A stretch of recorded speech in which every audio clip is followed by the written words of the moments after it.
When I was 7 years old and my sister was just 5 years old, we were playing on top of a bunk bed. I was 2 years older than my sister at the time. I mean, I'm 2 years older than her now, but at the time that meant she had to do everything that I wanted to do, and I wanted to play war. So we were up on top of our bunk beds, and on one side of the bunk bed I had put out all my G.I. Joe soldiers and weaponry, and on the other side were all my sister's Milos and ponies and ready for a cavalry charge. There are differing accounts of what actually happened that afternoon, but since my sister is not here with us today, let me tell you the true story. Which is my sister is a little bit on the clumsy side, and somehow, without any help or push from her older brother at all, suddenly Amy disappeared off of the top of the bunk bed and landed with us crash on the floor. And I nervously peered over the side of the bed to see what had befallen my fallen sister, and saw that she had landed painfully on her hands and knees on all fours on the ground. I was nervous because my parents had charged me with making sure that my sister and I played as safely and as quietly as possible. And seeing as how I had accidentally broken Amy's arm just 1 week before,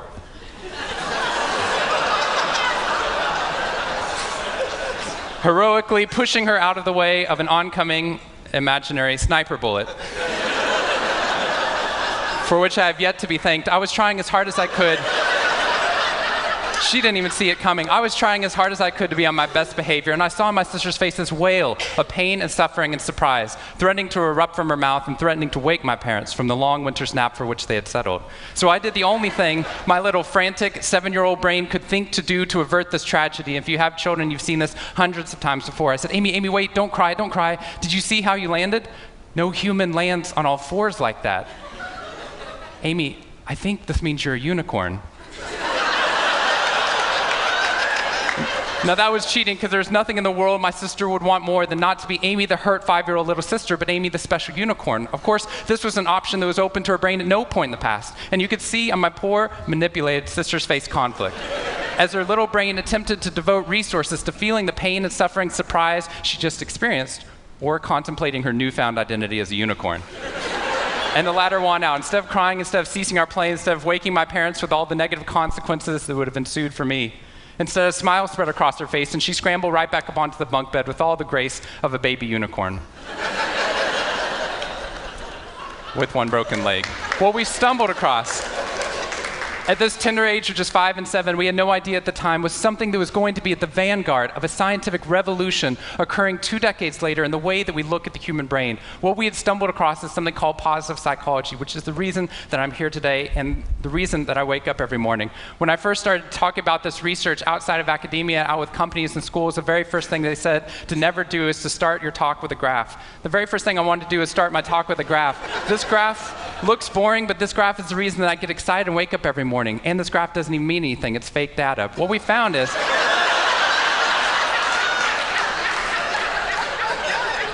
if I got this data back studying you here in the room, I would be thrilled, because there's very clearly a trend that's going on there, and that means that I can get published, which is all that really matters.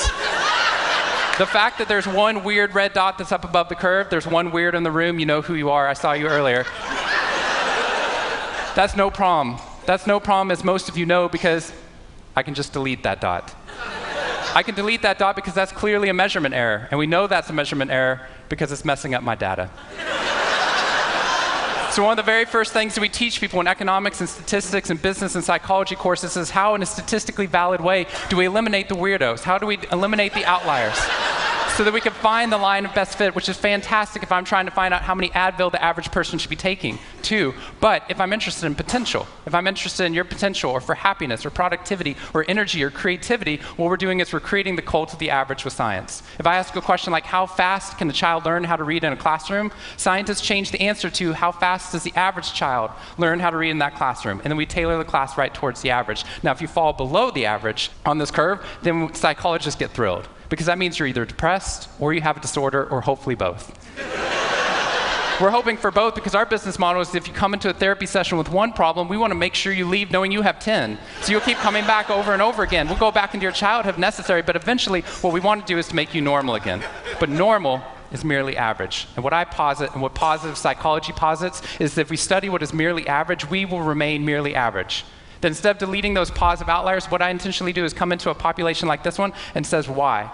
Why is it that some of you are so high above the curve in terms of your intellectual ability, athletic ability, musical ability, creativity, energy levels, your resiliency in the face of challenge, your sense of humor? Whatever it is, instead of deleting you, what I want to do is study you. Because maybe we can glean information, not just how to move people up to the average, but how we can move the entire average up at our companies and schools worldwide. The reason this graph is important to me is when I turn on the news, it seems like the majority of the information is not positive. In fact, it's negative. Most of it's about murder, corruption, diseases, natural disasters, and very quickly, my brain starts to think that's the accurate ratio of negative to positive in the world. What that's doing is creating something called the medical school syndrome, which if you know people who have been to medical school during the first year of medical training, as you read through a list of all the symptoms and diseases that could happen, suddenly you realize you have all of them. I have a brother-in-law named Bobo, which is a whole other story. Bobo married Amy the unicorn. Bobo called me on the phone from Yale Medical School. And Bobo said, "Shawn, I have leprosy." Which even at Yale is extraordinarily rare. But I had no idea how to console poor Bobo because he had just gotten over an entire week of menopause.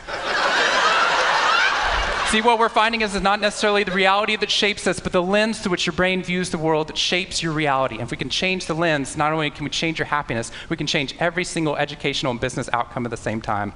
When I applied to Harvard, I applied on a dare. I didn't expect to get in, and my family had no money for college. When I got a military scholarship 2 weeks later that allowed me to go, suddenly something that wasn't even a possibility became a reality. When I went there, I assumed everyone else would see it as a privilege as well, that they'd be excited to be there. Even if you're in a classroom full of people smarter than you, you'd be happy just to be in that classroom, which is what I felt. But what I found there is while some people experienced that, when I graduated after my 4 years and then spent the next 8 years living in the dorms with the students, Harvard asked me to. Wasn't that guy. But what happened? I was an officer of Harvard to counsel students through the difficult 4 years, and what I found in my research and my teaching is that these students, no matter how happy they were with their original success of getting into the school, 2 weeks later their brains were focused not on the privilege of being there, nor on their philosophy or their physics. Their brain was focused on the competition, the workload, the hassles, the stresses, the complaints. When I first went in there, I walked into the freshman dining hall, which is where my friends from Waco, Texas, which is where I grew up, I know some of you have heard of it. When they come to visit me, they look around, they say, "This freshman dining hall looks like something out of Hogwarts from the movie Harry Potter," which it does. This is Hogwarts from the movie Harry Potter, and that's Harvard. And when they see this, they say, "Shawn, why do you waste your time studying happiness at Harvard? Seriously, what does a Harvard student possibly have to be unhappy about?" Embedded within that question is the key to understanding the science of happiness. Because what that question assumes is that our external world is predictive of our happiness levels. When in reality, if I know everything about your external world, I can only predict 10% of your long-term happiness. 90% of your long-term happiness is predicted not by the external world, but by the way your brain processes the world. And if we change it, if we change our formula for happiness and success, what we can do is change the way that we can then affect reality. What we found is that only 25% of job successes are predicted by IQ. 75% of job successes are predicted by your optimism levels, your social support, and your ability to see stress as a challenge instead of as a threat. I talked to a boarding school up in New England, probably the most prestigious boarding school, and they said, "We already know that." So every year, instead of just teaching our students, we also have a wellness week, and we're so excited. Monday night, we have the world's leading expert coming in to speak about adolescent depression. Tuesday night is school violence and bullying. Wednesday night's eating disorders. Thursday night is illicit drug use. And Friday night, we're trying to decide between risky sex or happiness. I said that's most people's Friday nights.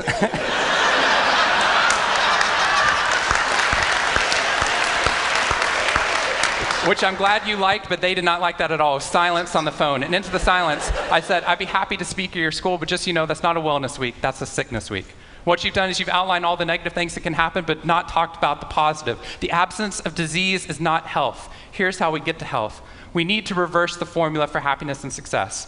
In the past 3 years, I've traveled to 45 different countries, working with schools and companies in the midst of an economic downturn. And what I found is that most companies and schools follow a formula for success, which is this: if I work harder, I'll be more successful. And if I'm more successful, then I'll be happier. That undergirds most of our parenting styles, our managing styles, the way that we motivate our behavior. And the problem is, it's scientifically broken and backwards for 2 reasons. First, every time your brain has a success, you just change the goalpost of what success looked like. You got good grades, now you have to get better grades. You got into a good school, now you have to get a better school. You got a good job, now you have to get a better job. You hit your sales target, we're going to change your sales target. And if happiness is on the opposite side of success, your brain never gets there. What we've done is we've pushed happiness over the cognitive horizon as a society. And that's because we think we have to be successful, then we'll be happier.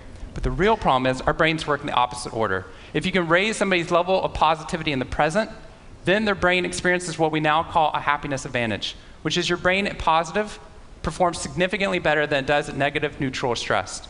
Your intelligence rises, your creativity rises, your energy levels rise. In fact, what we found is that every single business outcome improves. Your brain at positive is 31% more productive than your brain at negative, neutral, or stressed. You're 37% better at sales. Doctors are 19% faster, more accurate at coming up with the correct diagnosis when positive instead of negative, neutral, or stressed, which means we can reverse the formula. If we can find a way of becoming positive in the present, then our brains work even more successfully as we're able to work harder, faster, and more intelligently. What we need to be able to do is to reverse this formula so we can start to see what our brains are actually capable of. Because dopamine, which floods into your system when you're positive, has two functions. Not only does it make you happier, it turns on all the learning centers in your brain, allowing you to adapt to the world in a different way. We've found that there are ways that you can train your brain to be able to become more positive. In just a 2-minute span of time, done for 21 days in a row, we can actually rewire your brain, allowing your brain to actually work more optimistically and more successfully. We've done these things in research now in every single company that I've worked with, getting them to write down 3 new things that they're grateful for 21 days in a row, 3 new things each day. And at the end of that, their brain starts to retain a pattern of scanning the world not for the negative, but for the positive first. Journaling about one positive experience you've had over the past 24 hours allows your brain to relive it. Exercise teaches your brain that your behavior matters. We find that meditation allows your brain to get over the cultural ADHD that we've been creating by trying to do multiple tasks at once, and allows our brains to focus on the task at hand. And finally, random acts of kindness or conscious acts of kindness. We get people, when they open up their inbox, to write one positive email praising or thanking somebody in their social support network. And by doing these activities and by training your brain, just like we train our bodies, what we found is we can reverse the formula for happiness and success, and in doing so, not only create ripples of positivity, but create a real revolution. Thank you very much.